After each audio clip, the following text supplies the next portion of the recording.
Good evening, Salem-Keizer. It's great to see everyone. I think we've got everyone in their Zoom room for other languages. Is that correct, Emily? That is correct. All right. Just as a reminder, the most important thing we can do is to keep your kids safe. And so safety is our number one priority. That's why this year we've started a number of safety series seminars. And so this is our second safety series, but I just want to share with you a little bit about where we were. And you can go ahead and flip the slides through a couple, Jessica. All right, keep going. One more, there we go. So we are here at a moment in time when we've had lots going on in our community and in our country and now internationally as well. So we know there's lots of compounding effects that the last couple years have had on our kids. And it's been critically important that we partner with our students and our families to promote safe and welcoming schools. And so these series are a chance to answer safety questions for you. And tonight we're focused on a really important topic of social media safety. We know it's impacted us in really escalated ways, both in the school district, but also kid to kid, family to family, in ways that are really impacting the health of our youth. So we thank you for our parents who are with us tonight. The last safety series we did, I just want to show you a little bit of feedback. Feedback we got was they were happy to see how we were partnering together with agencies. A lot of this agency partnering work we do behind the scenes every single day, almost every minute of every day. But our last series really showed and demonstrated that we were all working together, and people like to see that. It also reminded people that the in-school concerns can most be helped by your school principal, and then the district comes in with their systems to support the school principal.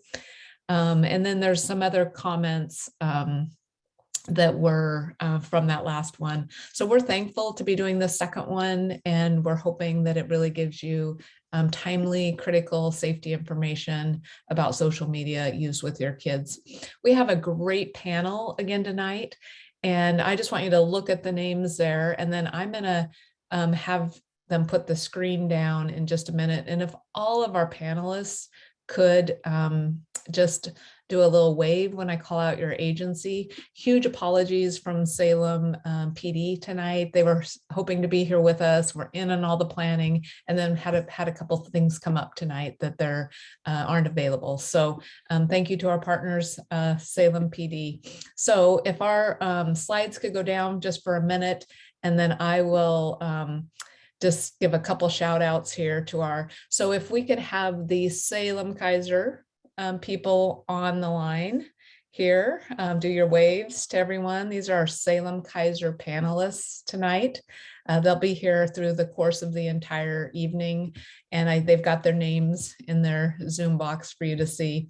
Our next group of partners is Liberty House. And of course, Grace, you count as being on Liberty House because you are part of the board of directors of Liberty House. So if our Liberty House partners could please do a wave.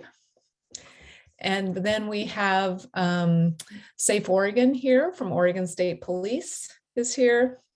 Thanks for being back with us. And Marion County Sheriff's Office. Thanks for being here. And then the Keizer Police Department is here with us tonight. A huge thank you to our partners once again for being with us tonight. All right, I'd like to introduce our moderator tonight from Liberty House. Liberty House is a huge partner on behalf of every youth in our community and on behalf of the school district as well. So Allison Kelly is our moderator for this evening. She's the CEO of Liberty House, a clinic that provides important medical and mental health services for children referred for concerns of abuse, neglect, trauma, and grief. It's a hard job to have to work at Liberty House, and one that they feel really proud to be able to do on behalf of the children in our community. She's also an attorney and has been part of our community for over 30 years. She and her husband raised 4 daughters who are attended schools in Salem-Keizer and have gone on to dynamic careers in engineering, math education, athletic training, and organizational leadership. Allison, thank you for being our moderator tonight, and thank you to Liberty House for the work you do on behalf of our community. Thank you so much. Can you hear me okay? Okay, great.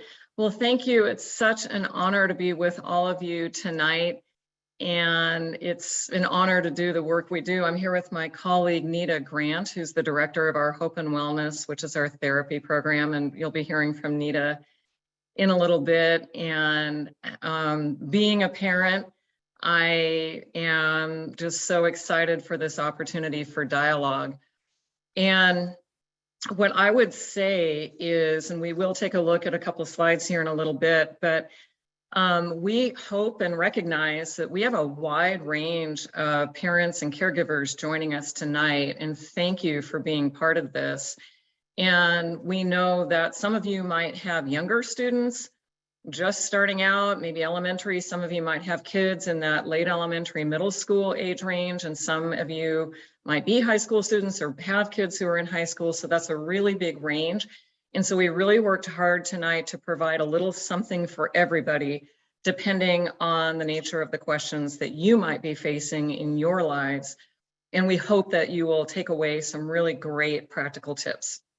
So with that, this is a really important evening for us to just pause and take stock of where things are. We are in this season of having the best technology ever available in all of human history. I mean, look at the things that we can send to Mars that send back these laser sharp photographs. It's incredible. And that technology can do incredible things for us.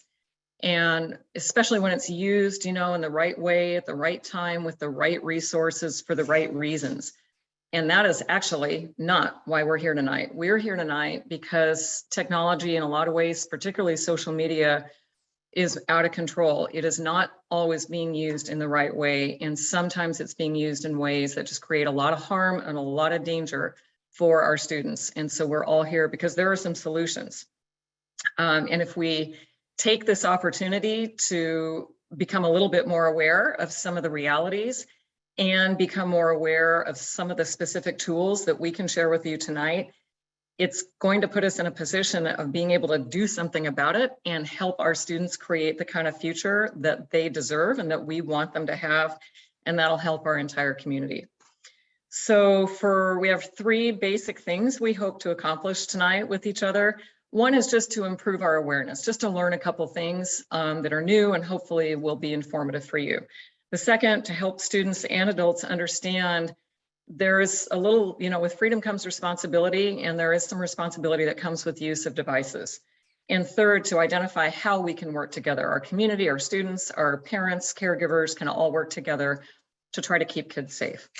And with that, we will do a little bit of presentation, and then we're going to go to some Q&A. And I would love to turn it over to our colleague, Chris Moore, to speak on behalf of the school district. And I'll be back with you shortly. Great. Thanks so much, Allison. And what a treat it is to have you on the panel today and walking us through some really critical pieces. You've been such a wonderful community partner for so long. And it's just a real tribute to the work that Liberty House has done in our community, that you're a part of this conversation with us. So it's great to see you here. When we think about grounding and connecting what we've talked about last time around with this time, we want to remember some of those basic principles of physical safety and psychological safety.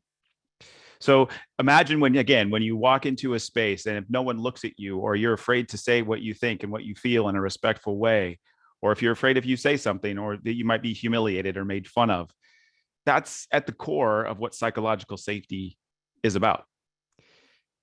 It's about feeling comfortable to be who you are and to be respectfully seen for who you are.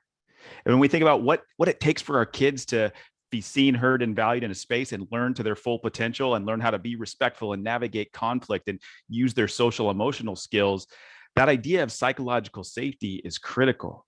And so we know about physical safety in the space of school. When we move into the room, the space of being online or virtual spaces, that psychological safety becomes really important. So on our next slide, we'll talk just a little bit about what our guiding principles are. Focusing on well-being. Our brains are naturally wired to focus on the negative. It helps us pay attention to what could be potential threats in our environment. But what we also need to do, and what also we need to acknowledge, is that we can focus on the positive pieces too, and focus on what we want to do together to enhance well-being, and dare I say, even enhance joy in learning. So we look at well-being as the foundation for a safe and welcoming school for your kids, for your grandkids, for your friends, for your neighbors, for someone you've never met before, but who you're committed to being in community with and being better together. The other key piece here is remembering that mental and emotional health are health. They aren't something separate. They involve the brain, then they have to do with health. They have to do with our mindsets and our emotional responses to things. Our way of maybe even putting a filter between our brain and our mouth sometimes. Those are all related to our mental and emotional health. So what I'm excited to do tonight is to share some additional information. And right now I'll turn it back over to Allison to take us into some really amazing resources that have been worked on in our community for the last few years. Awesome. Well, thank you, Chris. And those are really great reminders. So here's what we know. Let's just talk a few minutes about the context that we find ourselves in, right? So what was true going into the pandemic 2 years ago? We knew a couple of things. One is that we're wired for love. We're wired for connection. Humans need that. We all need that. We need to be liked and loved and be in relationship with each other. And the other thing a lot of us recognized at that time was that digital life and cyber space, while filled with opportunities, was also a really dangerous place, especially for children without the proper controls and protective factors in their lives. So then what happened in March was we had to shut down and we lost connection. And for so many of us, so many of our families, we lost that sense of safety, that sense of predictability, that sense of security. For some of us, we lost our jobs or our health, and for some, we lost loved ones. And pivoting to online school, pivoting directly to cyberspace was about the only option that was available for our students to be able to continue their education. And that was in this larger mix of people around us throughout our society just becoming more aggressive everywhere. And then after that, we kind of got into this space where our kids, our students, got to a point of consuming more technology than at any other point ever before. And with that, I'd really like to come back and introduce my incredible colleague, Nita, who is the director of our Hope and Wellness program. She has a couple things that she's going to add to this particular piece. So thank you, Nita, for being here tonight. Absolutely. Thank you, Allison. Thank you for having this. What I would like to add is that in the course of the last couple of years, Chris nailed it in terms of saying that we really were looking for connection. And when everything went to online, that was where we had to form those different connections. And unfortunately, that world, it isn't just a place where we find friends perhaps, or we communicate with people from far away that we've lost touch with, but it's also a place where we're exposed to inappropriate messages or images. We've seen our fair share of cyberbullying from younger ages to adults that are engaging in that behavior. Our kids are being exposed to that as well, in addition to the opportunities to get involved in online gambling and spending. And I've had numerous parents talk to me about how their kids have managed to spend the family budget on gaming online without knowing that that was happening behind the scenes. Our children are essentially being exposed on a day in, day out, multiple hour basis to some of the worst behavior that humans can display. And it's really led to an increase in some dangers for them. including being enticed by more online predators. From January through September of 2020, the National Center for Missing and Exploited Children found a 99% increase in that enticement. In addition, we discovered that nearly 25 million people worldwide were being identified as human trafficking victims. Kids turn to social media for social connection, and at the same time, that very mechanism for being able to form connection was also a source of greater depression and anxiety, loss of sleep, and other effects. And with that, I'll turn it back over to Allison. So fast forward to September 2021, we all thought, yay, we get to go back to school. And what happened, what we experienced is that kids came back to school with all of that disrupted connection and all of those big emotions, and it showed. And everybody tried to prepare to the greatest degree they could, and it still got bigger. And we started realizing, just looking at all that, that everyone had been affected because of the pandemic. And for some, those big emotions became big aggression and the gloves came off. And we're still seeing that throughout our schools today. And so the point is that it doesn't have to be this way. It doesn't have to continue. There are some things that we can do now, today, to make things different. The next slide. So first of all, what we want to do is to say, okay, let's pause and do what we're doing tonight and learn a little bit about some options so that we can help our students, the kids in our lives, think about it and choose rather than just react. And this is a recipe that works for everyone. What I would add to this, and I'll go through this slide, when I come here tonight, I don't just come here as somebody who is a trauma therapist. I stand on the front lines of trauma and grief day in, day out, but I'm also the parent of Salem-Keizer students. My middle child graduated in the middle of pandemic lockdowns, and my youngest is currently in middle school. So between both of them, I have been able to stand right here with the rest of you parents, just experiencing what this lockdown, what this pandemic, what this world has done for our children. And I've really had to work, and I'm not always successful at it, at figuring out that balance between helping them to connect online, while at the same time helping them to realize that there's a world outside of the online experience. And there's a few things that I do at home and that I encourage families to do in their homes. And one of those is to make sure that you always know the passwords to your child's devices. Know the passwords to their apps, the social media that they're using, know their email addresses. Make sure that you have that connection, because you never know. You might get sort of that spidey sense where you feel like something's not quite right, and you look at their social media or their accounts and you're like, oh my goodness, sure enough, something wasn't right. If you don't know the passwords, you can't ever check that out. Be sure to know your child's friends, not just the ones in person, but also the ones that are online, because knowing their friends helps you to get a sense of, is my child's world full of individuals who are going to help steer them in the right direction? Or are there people in their world that I'm really kind of concerned about? You're going to have, there's that gut instinct, and we really need to be sure to listen to it, because our kids, their instinct is not always as well defined as ours is. Talk with your children about online grooming and what that looks like. And when I think about online grooming, oftentimes, we've been sort of talk about the stranger danger. We talk about online predators that are just sort of random people that are 100 miles away, 2,000 miles away. But sometimes those individuals who engage in the online grooming are people that your child has known for years, and they maybe pose as somebody different initially, like a kid at your student's school, at your child's school. And then as they start these conversations, it progresses until at some point they're requesting an explicit text message or picture from your child. And your child then feels caught because they think, oh my gosh, I did something wrong. I can't talk to my parent about this.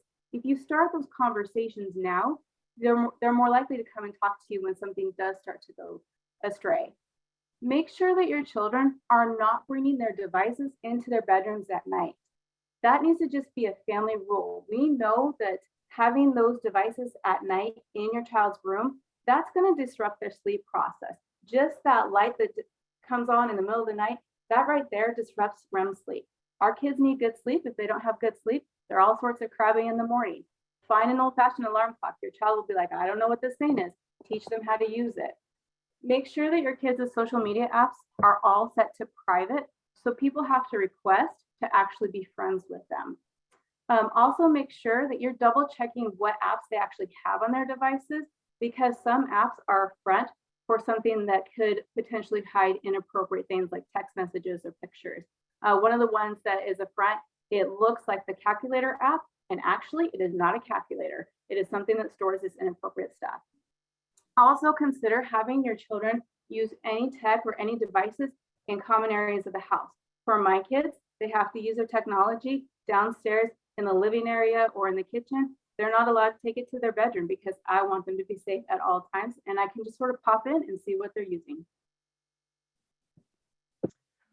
Awesome. So thank you for that, Nita. And you know, it's a great question, right? Like, so how do we develop this awareness? And one of the things that we're so excited to share with you tonight is there's a brand new resource in our community called irespectandprotect.com. And I really want to just pause and give a shout out and a big thank you to all of our law enforcement partners who are on this call and work every single day in our community. They put their lives on the line to help all of us be safe. This idea originally came from a question in a meeting with all of them where we were really talking about how can we help all of our kids be safe. This was 4 years ago.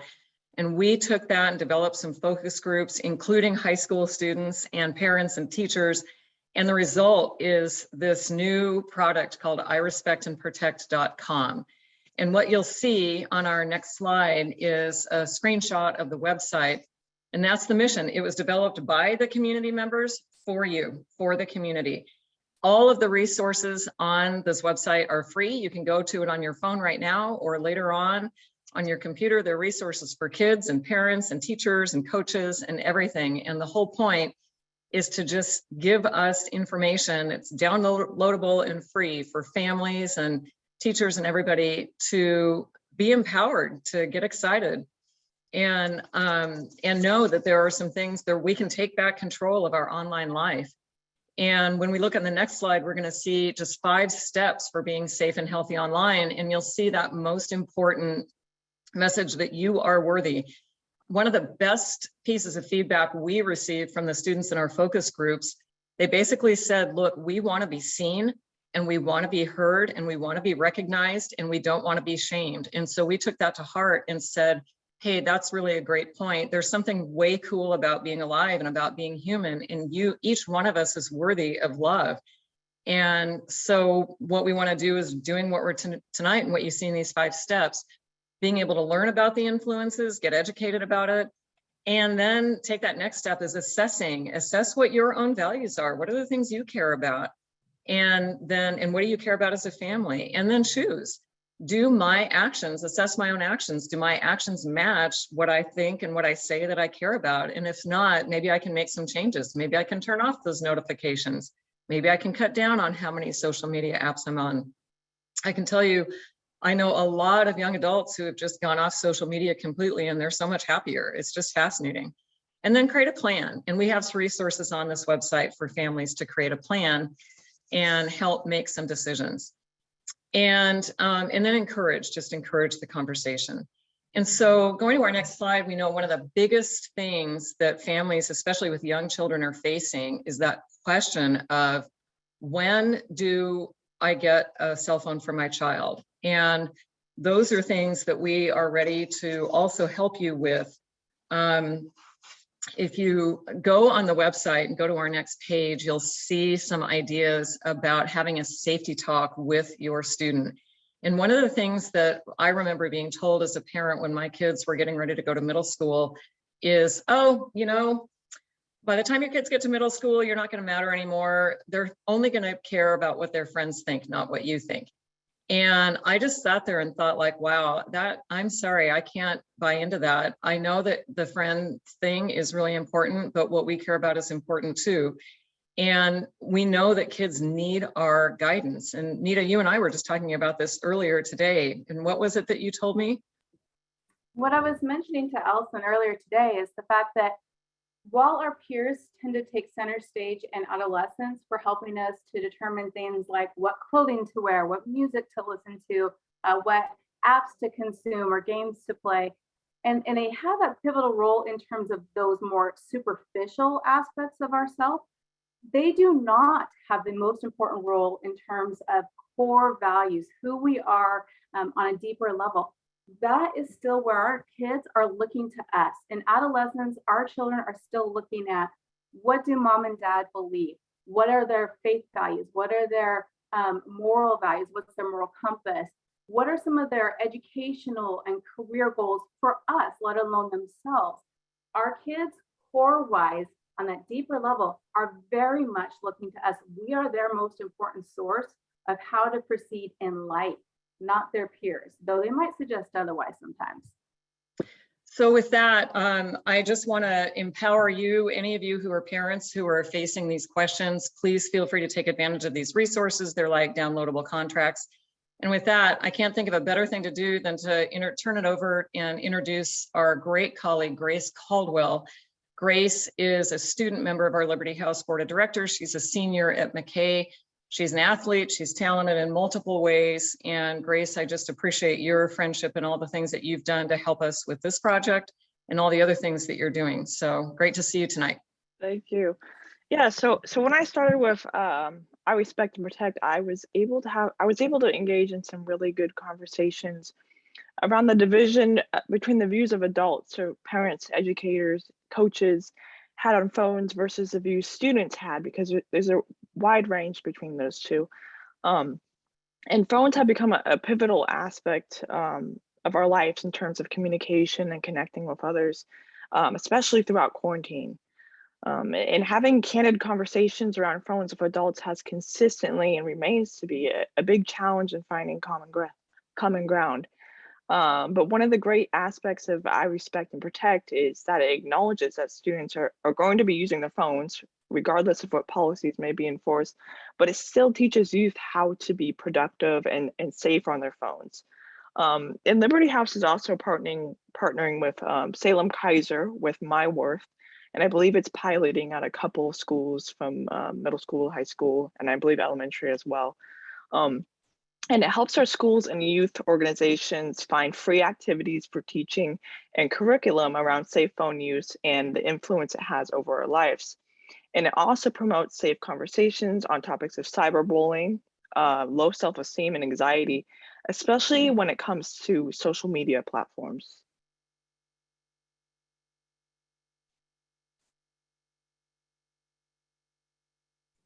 All right.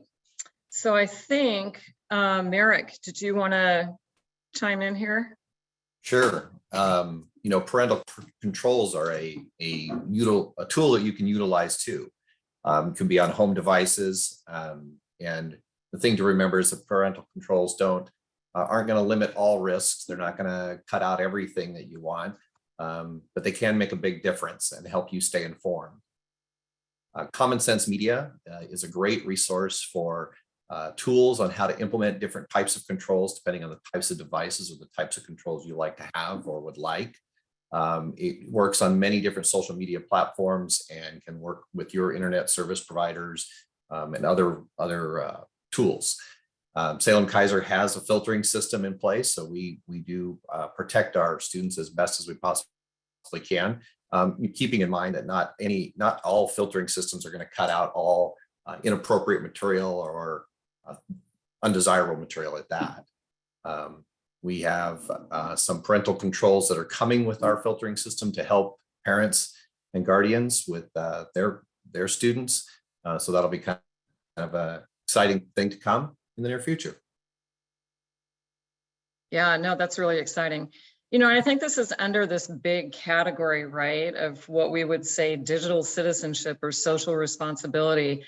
The way I like to think about it is, how does it make me feel if I'm on the receiving end of a communication? And that's a really great way to judge if you're about to post something, how do you think it's going to make people feel? And it's the difference between just going along with what we think everybody else is doing, or pausing and making a really informed choice about what I'm about to do next. And so with that, I'm, excited to turn this back over to Chris again. I know you have a couple of additional things you want to talk about on this topic. Yeah, great. Thanks, Allison. We think really about how much words matter and how much the words we use matter. And I think it's going to be important for us to think clearly about what cyberbullying is. But I want to point out a couple of other words that have popped up frequently: respect, protect, responsibility, citizenship, belonging. Things that we can all agree on, we want for our kids and for each other. So when we talk about cyberbullying, we're talking about things that get in the way of that. Cyberbullying at its core is really using the tools of the internet or digital communication tools to tear other people down. And there's a key piece here: intentionality, intentionally doing that, targeting people in ways where you are out to harm, and repetition over and over again. Now, I want to be really clear here. It's important to understand that it's the intentionality and the repetition over time that defines that bullying, or in this case, cyberbullying. We all make mistakes in our communication. None of us speaks perfectly and expresses our intentions or is at our best all the time. And we want to give each other grace, of course. But when it turns into a repeated pattern over time, that's when we need to step up.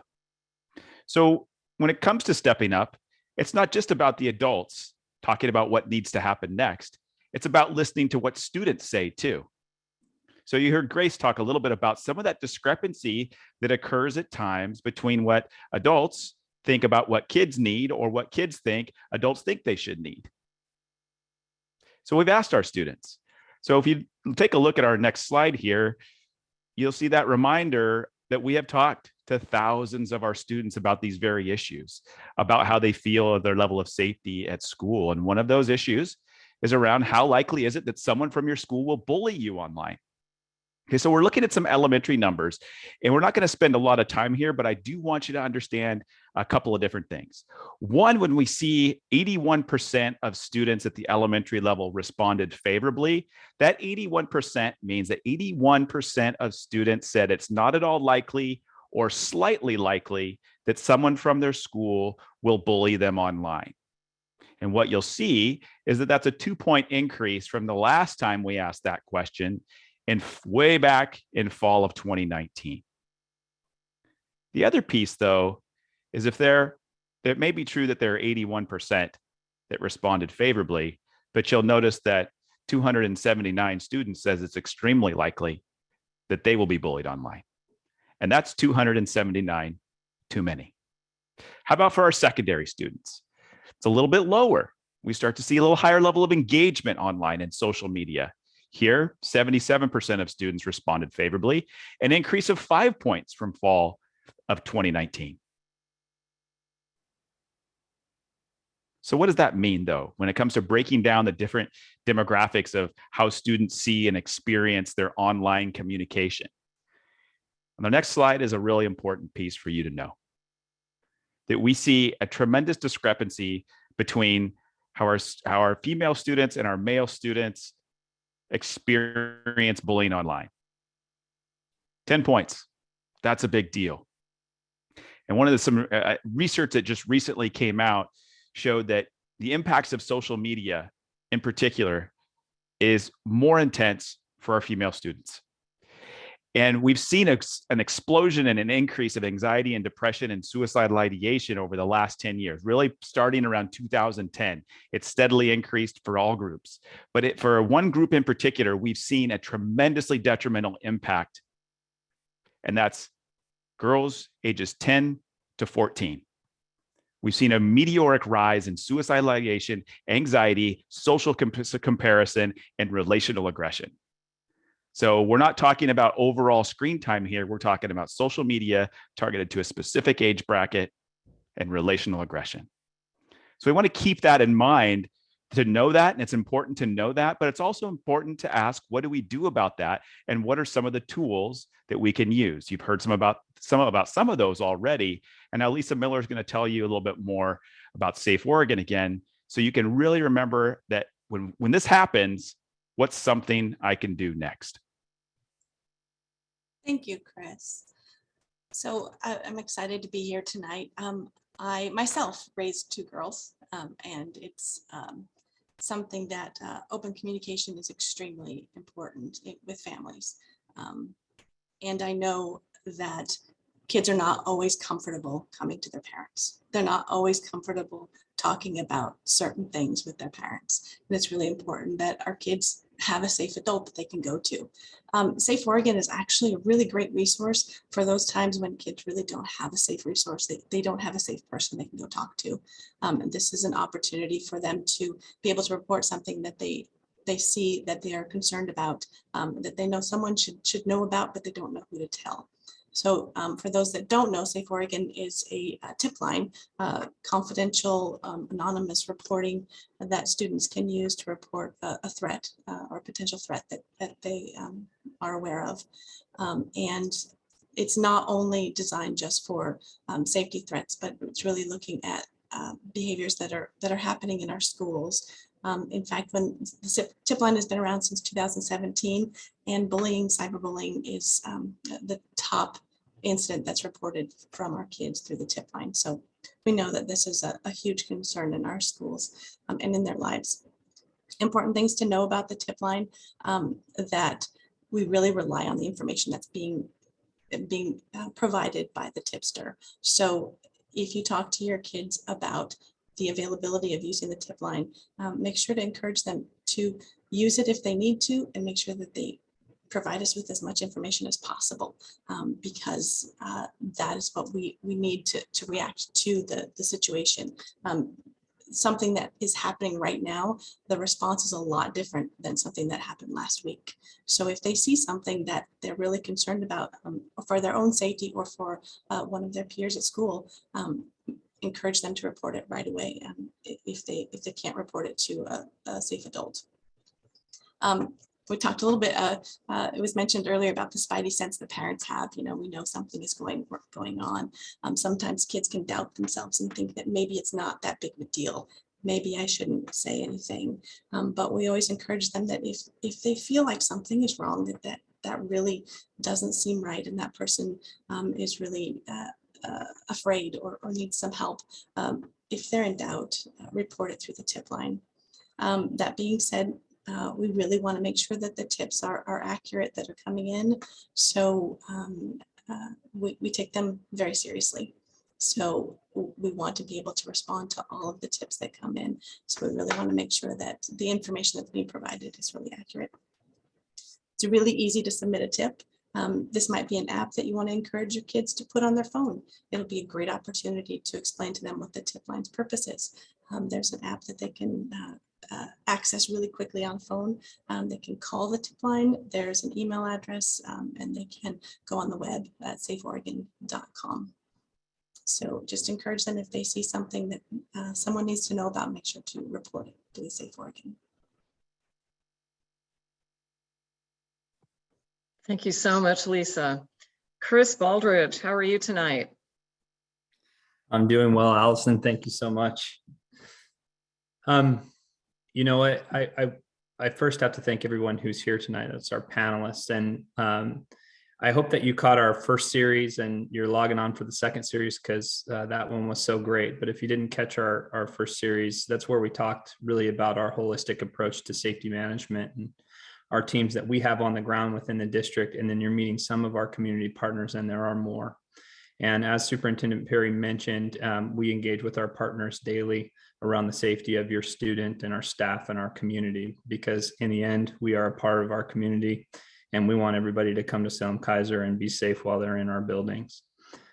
So thank you very much to our partners who are here tonight. I think we go to the next slide. There's some important numbers. You heard about Safe Oregon, but these are all of your law enforcement partners and their non-emergency numbers. So if you can take a screenshot of this is something great to have on your refrigerator at all times. And really, we need to hear about it. We need to hear those reports, and law enforcement needs to hear those reports. When kids are in danger, the earlier we know, the better. Like you've heard from many panelists, we're all raising children. I'm raising children. I have one on a device right now, back in a back bedroom. But his device is completely locked down and controlled by me. and nothing happens on that device without me knowing it. So I would, as a parent, I would tell you, don't be afraid to push buttons, Google things, figure it out, and please use some of the resources that are here tonight.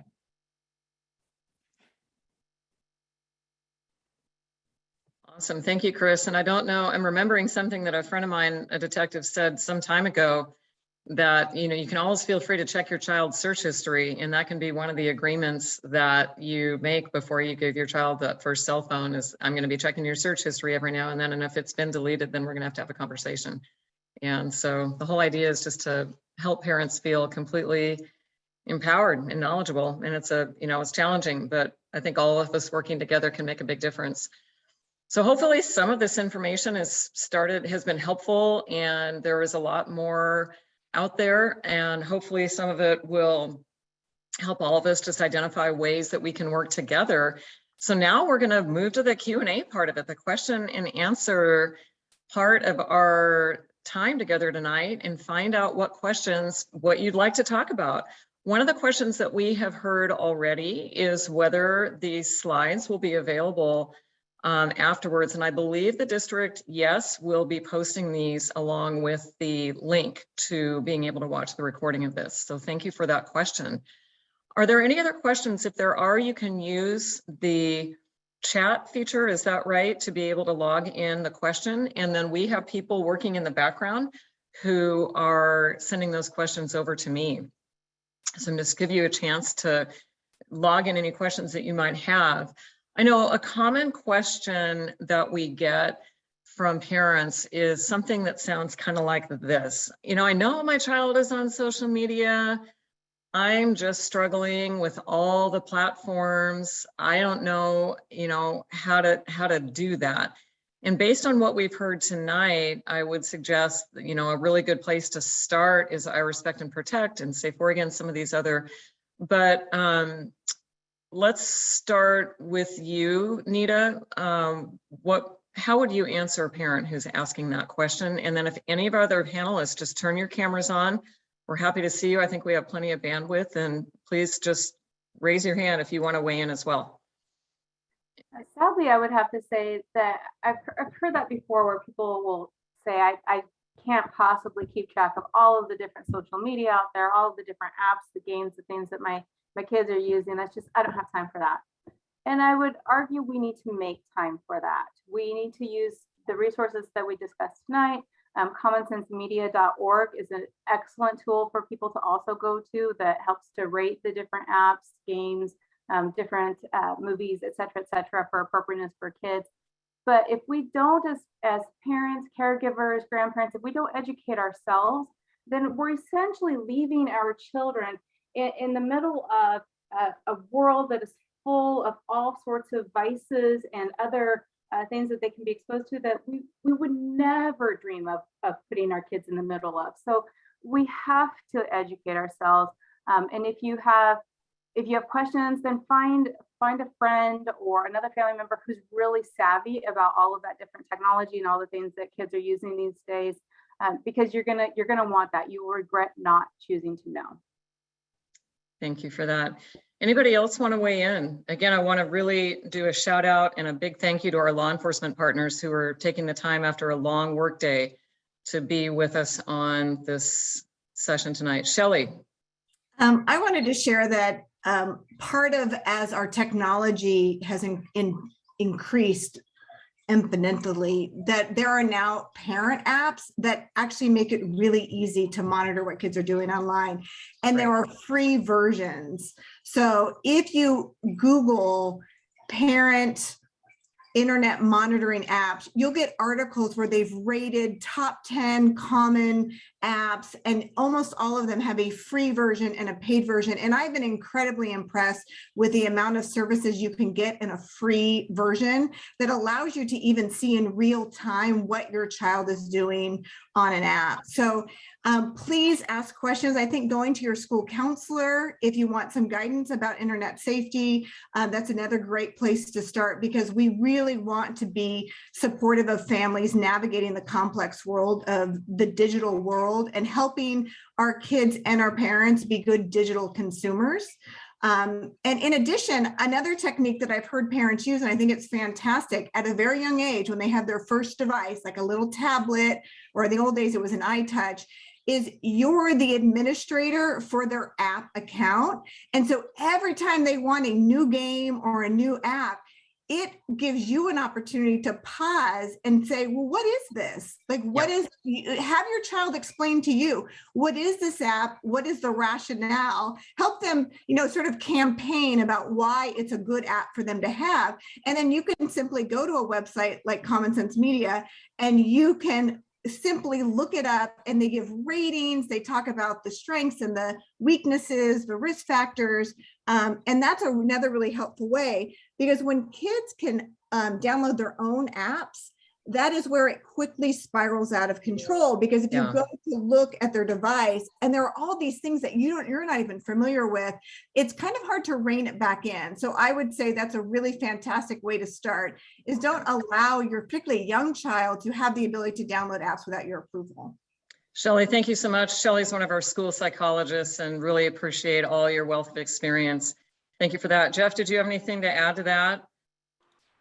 I will add just a little bit in regards to, I have a 13-year-old daughter and a 15-year-old son.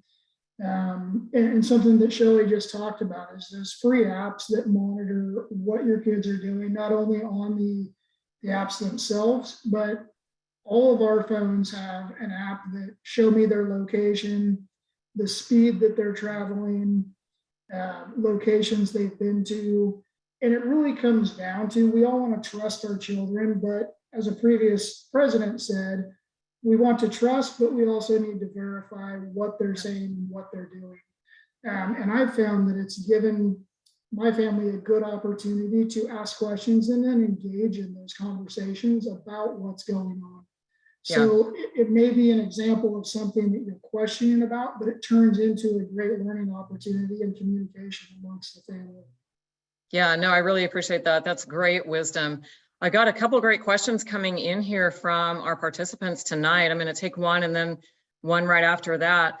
One of the questions is, hey, I've tried to talk with my child about inappropriate social media use, but it just never seems to work. What are some strategies my teen might find more impactful for me to talk with them about social media? And I would actually like to mention that a great way to respond to something like that is to listen first before you talk, right? Like, kids in focus groups throughout the I Respect and Protect project told us consistently they want to be heard. They want to be seen, they want somebody to listen. And so being able to seek first, tell me more, tell me about this, is really, really important. And so with that, then we have another really important question. What if you already are deep in your kids, having all the access to everything on their phones with no repercussions? How do you make changes incrementally rather than just saying, hey, this is the rule now, like it or not, and not to create backlash? So I would love to pivot to you, Grace, if you have some ideas, and then I'd like to, again, open it up to our law enforcement partners, and, Nita, Chris, go ahead. I'm thinking that when you set up repercussions, or I don't want to say policies, I don't know the correct word, but when you're having that conversation with your child or student, I think it's really important that you provide transparency. So it's not so one-sided. So if you're going to monitor your child's social media, make sure they know exactly what they're monitoring or what you're doing. I've heard instances where things like that happen, and students, or my friends, I'll just say it, my friends have the instinct to just rebel because they're like, okay, I'm already going to get in trouble. Like, they already know they're going to get in trouble, so they do it anyways. So I think it's setting that middle ground. I think that's the best. Yeah. That's a good question. Yeah, it is a great question. I think everything we can do to make it so that we're not shaming, like, kids just don't want to be shamed. Don't tell me I'm doing everything wrong. Tell me something that I'm doing right. I can add to that too. One of the things that I find really helpful, and this is me speaking now as a parent, is when I notice that I'm consuming too much on my phone or device, then I will say to my kids, you know what, I'm realizing that we all need a little bit of a break here. So I'm going to set some rules around myself. And I want you guys to also set some rules around yourself. And then we just have a family conversation where we're all living by that standard. Because it's really, if you think about it, yes, we're adults, we can make our own rules and do our own thing. But is that really fair when so much of our world has been turned into technology for us to say, well, I get to do what I need to do, but you not so much. We really, I think, have to have a collective effort in our homes for all of us to consume less.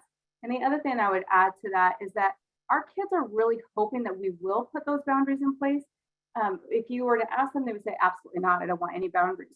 But I will tell you a personal example. One of my kiddos went away for a week to a youth group camp. She, no technology whatsoever, had to leave the phone at home, came back and was happier, less anxious, and told me how she doesn't want that back. She wants me to make sure to keep those boundaries in place so that she's not consuming as much. And we noticed that every time she started consuming more, that mood would definitely get worse. And so our kids need us to help them set those limits, but they're looking at us as role models as well.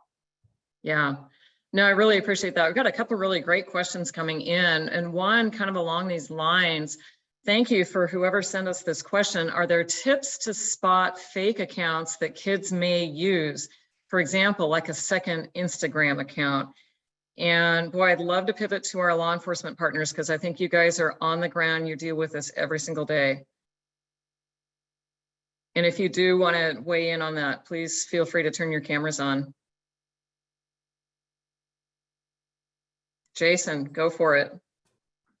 I would say from my experience, there's no good way to find it. The way that I've been able to track second accounts down is usually looking at friends accounts, because they'll usually be friends with the same people with different things. So you just have to look at pictures, things that stand out like that you might recognize as if you're looking for your own child, something like that.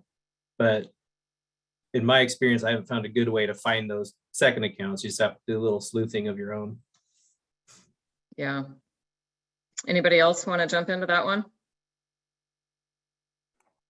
I think I'll just talk for the district on our behalf. I think it's a super good question, and you're going to have to pour through your child's phone to try and find that. And largely what you could do is open up their pages. So I can't remember how you do that, double tap on the phone or whatever it is and see how many pages they've had open and thumb through those and see what they're taking a look at. That's one way that I look at my daughter's phone. And then beyond that, what I'll say is for the district wise is we do have social media pages, and we see these replicated in not positive ways within the community. And so what I'll ask you is, if you see inappropriate content being posted under a school logo, it's not a school account. And we would love to know about those, and you can report that directly to your school. What we would also ask for our community's help in is when you find these programs that are targeting people, or their cancel accounts, or their fight accounts, or things like that, please report those repeatedly to the platform. Also notify us so that we can also report those, because we want those taken down. We don't want our logos associated to negative accounts. Yeah. There's a limit, right? You don't get to do free speech on everything when it crosses a line and it starts inciting violence. There's a limit. And we need to be able to help our kids understand that. Thank you so much. This is great information. We've got a great question that's come in. If my child doesn't have a cell phone, do I need to worry about their access to harmful online activity? I see some heads nodding. Who would like to jump into that? I think it's important to recognize that there's a variety of ways in which kids can access the internet.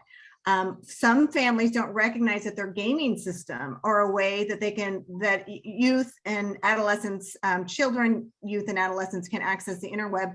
And we have found some children actually identifying or accessing adult content through their PlayStation, through their Xbox. And so recognizing that any device in your household that requires a Wi-Fi password to function has a component that connects your child to the web. And this can also manifest in the way of communication. So when you're gaming and you're communicating with strangers, and we hear of concerning behavior such as older people pretending to be younger people to join gaming communities, or even crass or graphic profile images that are sexual in nature in their gaming profile. So there's a variety of ways in which your child could be potentially accessing concerning or unsafe material just in things that we don't even think of as, because they're not a typical computer, tablets, Kindles, other forms of technology, old cell phones. We'll discover that kids have found old cell phones in their home that are not being operated by a cell phone provider, but they function like a tablet because they simply have to log on to Wi-Fi.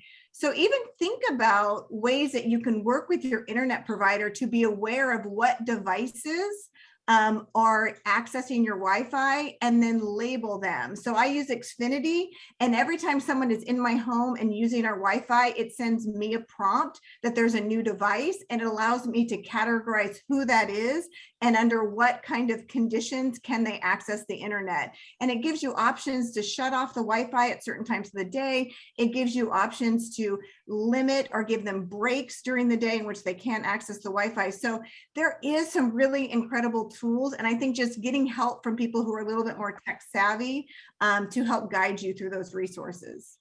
Shelley, those are great pieces of advice. I think there's also, in addition to those things, the very obvious, and this happened to a very young child that I'm aware of, gets into school, everything's hunky-dory. He's had a great life so far. Bam, he got into school and somebody immediately whipped out their phone and started showing them inappropriate sexual images. And it happens. And so I think that's directly responsive to another question that came in, like, how can I prevent that from happening? And again, so much of this comes down to, it's never too late to try to invest in a relationship with your child to get to the point where you can listen, and they will hear you if you listen. And if you need some help, like, believe me, raising kids is the most challenging thing I've ever done. There's no rule book. You really have to use every resource you have available. And there are some really great parenting resources and parenting classes. And, we even at Liberty House, through our prevention page, provide a class for cell phones and children, and everything that we can do to help support that relationship. It'll make a big difference. We have had a question for a little bit now. What is a digital footprint, and how can I watch my digital footprint? I think that applies to all of us, kids and grownups. And again, I'd like to pivot to one of our law enforcement partners, maybe, who works in this field or we haven't heard from yet. Or, any of you, please feel free. Digital footprint, what can you tell us?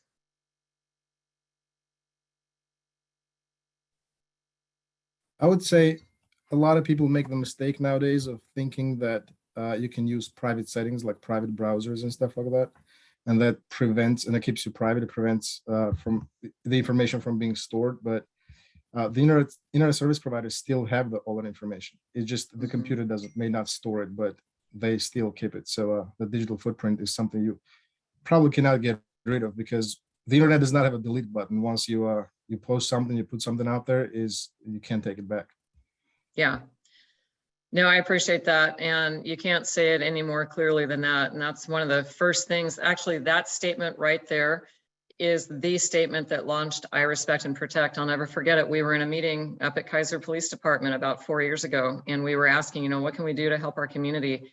And that exact statement got made. If there were just a way that we could help our community understand, help our kids understand that once you send that thing, that photo, whatever, it is out there forever and you're going to lose control over it. So yeah, it's a really important message. We've had a question come in. My child has used platforms that suggest the information disappears. Does this mean that if my child posts something hurtful or inappropriate, that it just goes away and it won't follow them? It's kind of along the same lines. How would you guys answer that? One thing we've learned, so I think Snapchat was probably the most popular app that sort of sold itself or marketed itself with because of this magic, like it just disappears. But current modern phones have the capacity to take screenshots and screen record. So I like all young people to recognize that anything they disseminate online in whatever format will always have the potential to be captured and reshared or disseminated in even mass amounts by their peers or bystanders that they encounter online. Yeah, I actually talked about this to a teens group at a camp just this last weekend. And I gave them an example of, we had a case where users of Snapchat thought that the content had disappeared. And we searched Snapchat with a search word, and Snapchat still had the videos we were looking for on their servers. Even though people think that things disappear, they really don't. And with phones, like Shelly said, you can screenshot. Even a lot of kids believe that if you screenshot, the user gets a notification of that. But you can take a picture of the image on the phone with another device, like another phone or a camera, or make a video of it. So it's Snapchat too is not private. It's not safe. It's not like things disappear. You can't bring it back. Yeah, no, I appreciate that. Thank you for the person. We just had a new question come in. What are some of the things parents can do if they discover that their child was cyberbullied or exchanged sexually explicit pictures of their child to others? And those are actually two different issues. And, I can tell you, I'm going to give you guys a chance to think about that. And I definitely want you to weigh in. While you're thinking about that, what are some things parents can do? We can tell you here from our Liberty House perspective that that moment that a child makes that kind of a disclosure to you, either whether they were victimized, whether they were bullied, or whether they exchanged something inappropriate, they've made a decision to tell you, and that is an incredibly important moment. And the greatest degree possible, if you can just take a breath, breathe deep, give them gratitude. Thank you for telling me that. That might have taken a lot for you to say that to me, so that you're really honoring their bravery in telling you that. And those might be two different responses. One, if they've been the victim of bullying, we always want to make sure that we are honoring their feelings and not minimizing. I know as a parent, I used to make the mistake, oh, you don't mean that, it's not so bad. We don't want to do that. We want to really make space for all those big feelings that they have. For our law enforcement partners, for Shelly, for Chris, if you are a parent and your child has shared with you, they've kind of fessed up, like they've exchanged sexually explicit images, and now they're seeing that, just the backlash from that. How do we coach parents to respond in that moment? They've updated our sexual development standards to reflect that it has somewhat been normalized within particularly the middle school developmental stage that exchanging intimate images is not uncommon. Now, when we say that it's now considered normative, it doesn't mean it's safe. It doesn't mean we want this to happen, but that within that adolescent peer culture, there is this sort of transactional exchange of intimacy that may not even be reflective of a relationship. And I think about my oldest child, I was more worried that she would be in a romantic scenario and overly assume trust where maybe trust was not appropriate. But now what we're seeing is peers that don't even have a romantic connection exchanging private images with this idea that it's either typical or that they're actually not even understanding the gravity of the potential consequences of that.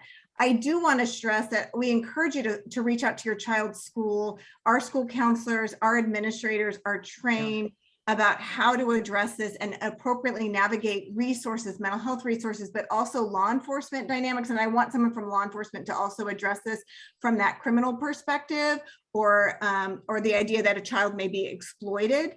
But please know that we as a district, we have a comprehensive cyber harassment policy, and exploitation of intimate images falls under that, in addition to other forms of cyber harassment.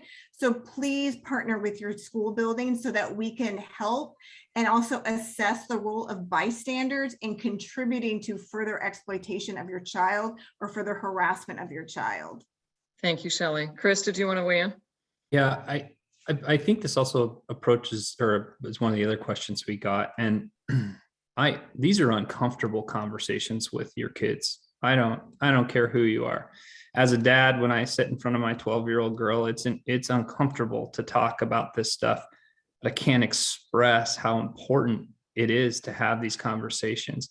This is a TV off, sitting down in the living room, safety conversation. And now I have a unique experience because of my career path that I have seen many kids hurt from online activities. And each time it breaks your heart. And I'll be darned if it's going to be my kid. And so it's sitting them down and it's talking to them about, I'm so glad she's not home. She would, it's your body and we don't share that, and setting those clear paths through a conversation of love and your life experiences. And that's why I say it touches that other question about how do we talk to our kids if we already have set processes in place and we haven't implemented rules. So you sit kids down and say, I need to do this because this is what I learned is happening and I love you. And I'm not going to let this happen to you. Yeah, that's awesome, Chris. Thank you for that. Anybody else want to jump into that?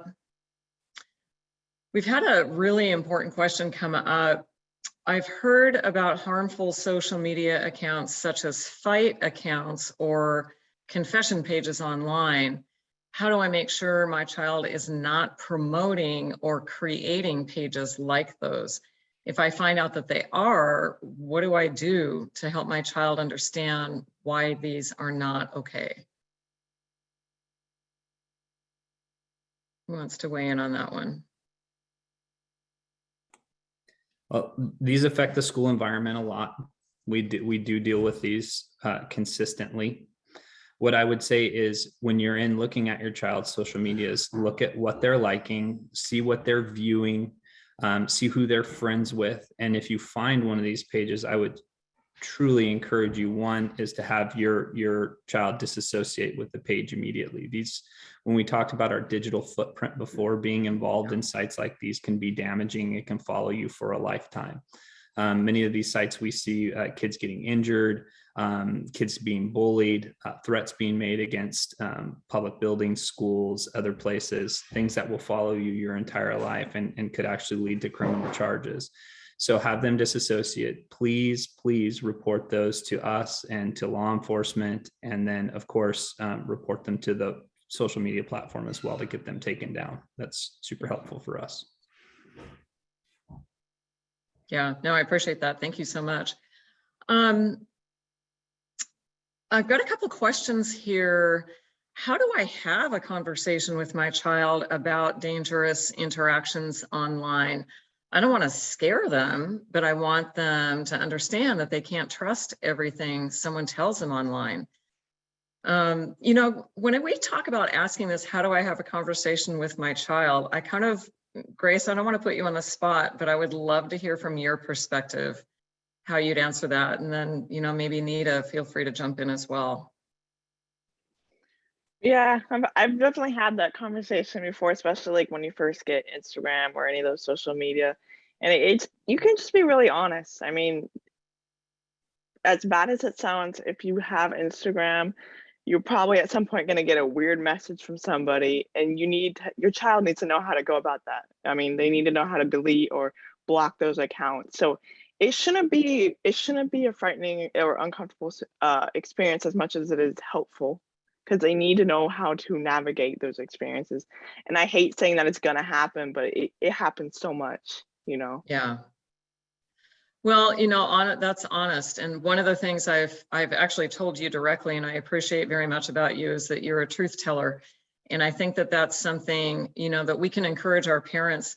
Like way back in the day when my kids were in grade school, we were still sort of like, well, we'll kind of do the, don't give them the full truth because they're not ready. And I think in this day and age, things are a little bit different. Kids appreciate it when you just tell them the truth. They appreciate that sense of respect. Like, I respect you enough that I'm going to tell you the truth. But Nita, how would you respond to that question? Oh, I think Grace actually said exactly what I would say. You really just have to come at it from a place of just honesty, transparency, and take the emotion out of it. I think when we decide to approach a conversation with emotion attached to it, that immediately kind of amps up our kids to like, what's going to happen next? And rather than doing that, just, take the emotion out of it and just be really factual about these are some of the risks that come with social media, with online access. And I want you to have all the tools you need to be safe in that world. And here's some of the rules and boundaries I'm also putting in place.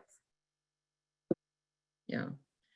We have a couple of other questions. I think we've kind of touched on them, but I don't want to leave this topic quite yet. One, my child has been the target of online bullying. How can my school help address this? What's the school going to do about it? So how would you like to answer that? Chris, I'll probably start with you on that.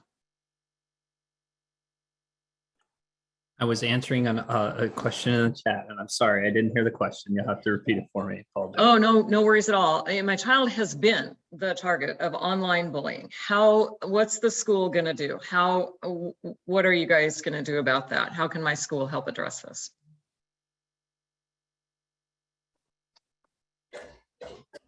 Sorry, this is live TV. So my dog is drinking water really loud right now, and I apologize for that because I can't make him stop. So what if a parent says, like, my child has been the target of online bullying? What's the school going to do?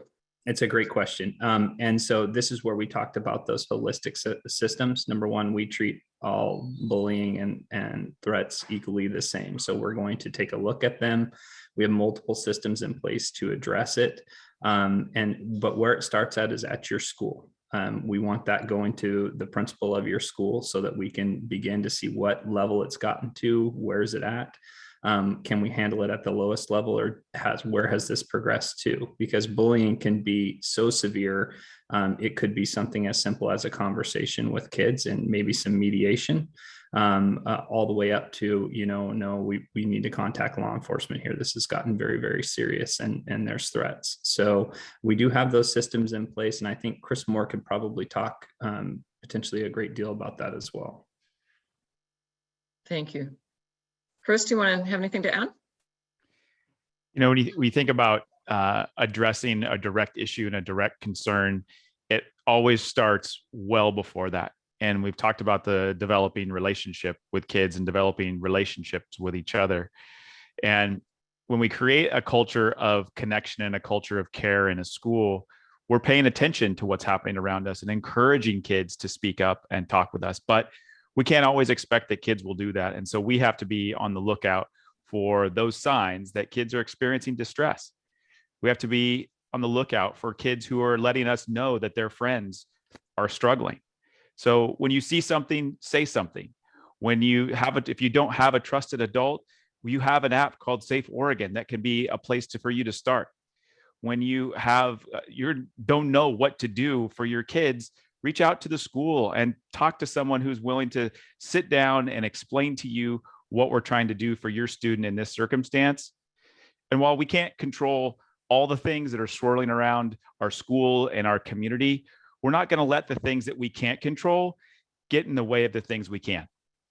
And that means telling the truth, showing up for each other, coming into these spaces, problem solving together, and really working through the hard stuff that we need to create the community that our kids deserve, that keeps them safe and make sure they feel welcome at school.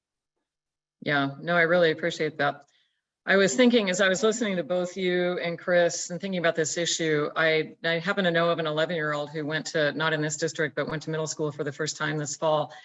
And like within the second week had been homeschooled for the 18 months prior. And so this was like all brand new. And within the second week was cornered by some big tough kids and bullied, and like, you're either going to do this or this. And this kid was lucky enough to have been raised by parents who had a backbone, and he had a backbone, and he just looked at him square in the eye and said, I'm not going to do that. You're stupid. That's stupid. And just turned around and walked away.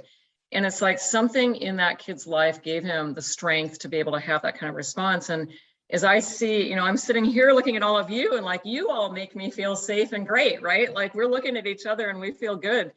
And so it's all the more reason to talk about it. Make it safe to talk about in your families and, and with your friends, because the more people that talk about it, and, that will be a positive effect on kids. before I'm going to take one more couple of questions, one or two more, and then we'll kind of wrap up for the evening. This one is a little bit more on the serious side, and maybe for our law enforcement partners from Marion County, what are you hearing about safety issues with different apps kids are using, particularly in terms of sextortion? That's a phrase that gets out there in a lot of, it's super dangerous.